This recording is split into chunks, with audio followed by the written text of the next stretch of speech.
that route, that period, they were kidnapping people.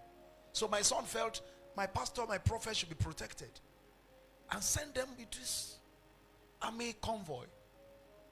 So they picked me at the airport and we're going. And then some people that have no sense.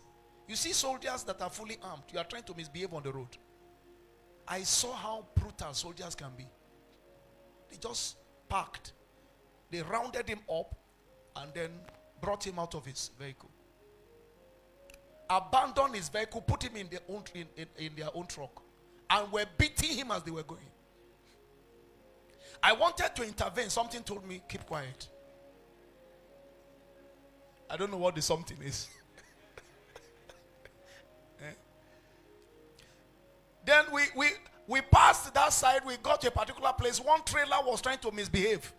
He saw soldiers. When you see people that are more powerful than you, be careful how you behave. Be careful. He wanted to misbehave, and he really misbehaved. The soldiers were giving him sign. He was still, doing his whatever. So they went ahead and stopped the vehicle. All of them came down with guns, cocked their gun. I wanted to talk. Something again told me, just watch and see how those in power enjoy some immunities. So I folded my hands and I was watching. And they gave that trailer driver the beating of his life. Next time when he sees soldiers, he'll be very careful. You call that oppression? No, I call it control measure, authority in display. Amen. Was I sad? No. Was I glad? Yes. Because some nuisance were taken care of. Some menace were handled. Sometimes some rubbish requires some measures of authority.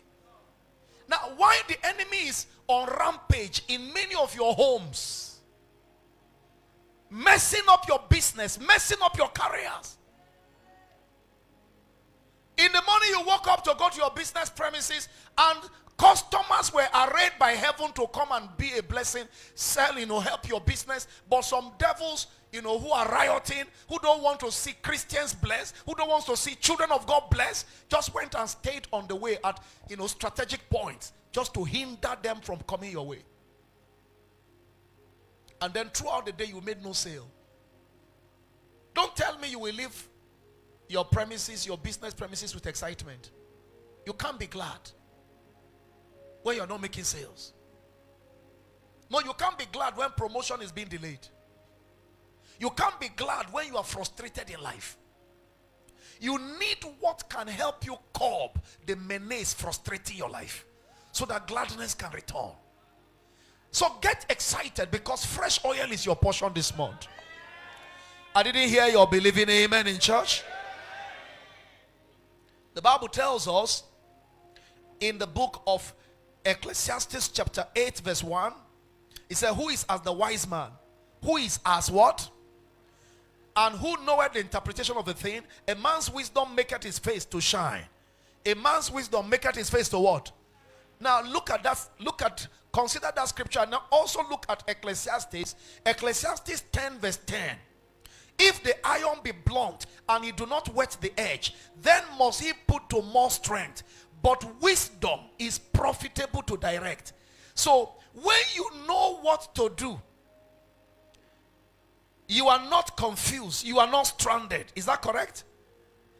This is how wisdom maketh your face to shine. When you wake up in the morning and you know which way to go, you know where your blessings are hiding, you know those who are to be profitable to your life, you know those who are to add virtue, value to your life, and then you are not restricted from reaching them, and no network busy, no road busy, no traffic. Nothing is hindering you from reaching them. Nothing is hindering them from reaching you. And you are taking delivery of your portion in life as when due. You know what happens? You'll be so excited. When you wake up in the morning, you'll be full of life. When the day is done, instead of being fatigued, you'll be looking for more work to do. Because your day has been very rewarding, very profiting. Now, what makes that happen is wisdom. But wisdom is a product of fresh oil, the anointing. In fact, wisdom itself is an anointing. The Bible tells us in the book of First John, if you're reading First John chapter 2, I think that is verse 27 or so. It said, the anointing you have received teaches you. Thank you.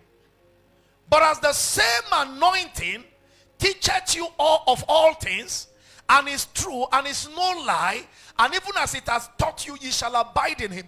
So the anointing you have received of him abideth where? In you. And you need not that any man do what? So when you receive the anointing becomes your teacher. That teaching grace is what is referred to as wisdom. And you need wisdom to walk in dominion in life.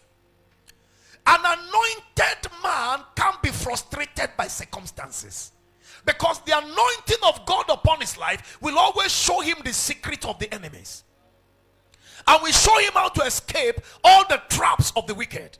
This was the reason why Elisha will be in his bedroom and be knowing what is happening in king's palaces. He will call his king and say, sir, the king of Syria has just sent ambush, sent ambush, people to arrest you. If you go by this route, you'll be arrested. If you go by this route, you'll be arrested. Just hold on and wait. Praise God. And then the Bible said the king of Israel escaped traps of the king of Syria not once, not twice. After a while, he got alarmed. How is it that all our plots against the king of Israel is being foiled? Has he become a spirit?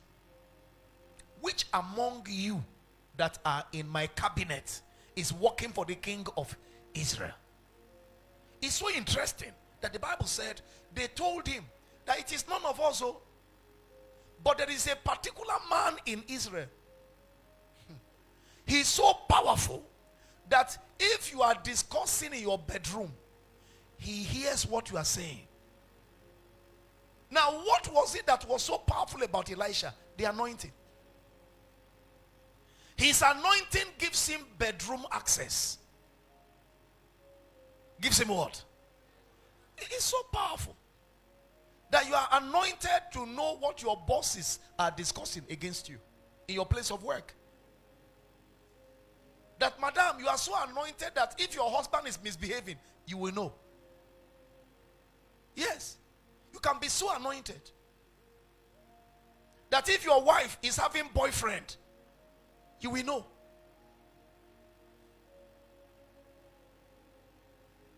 A man of God was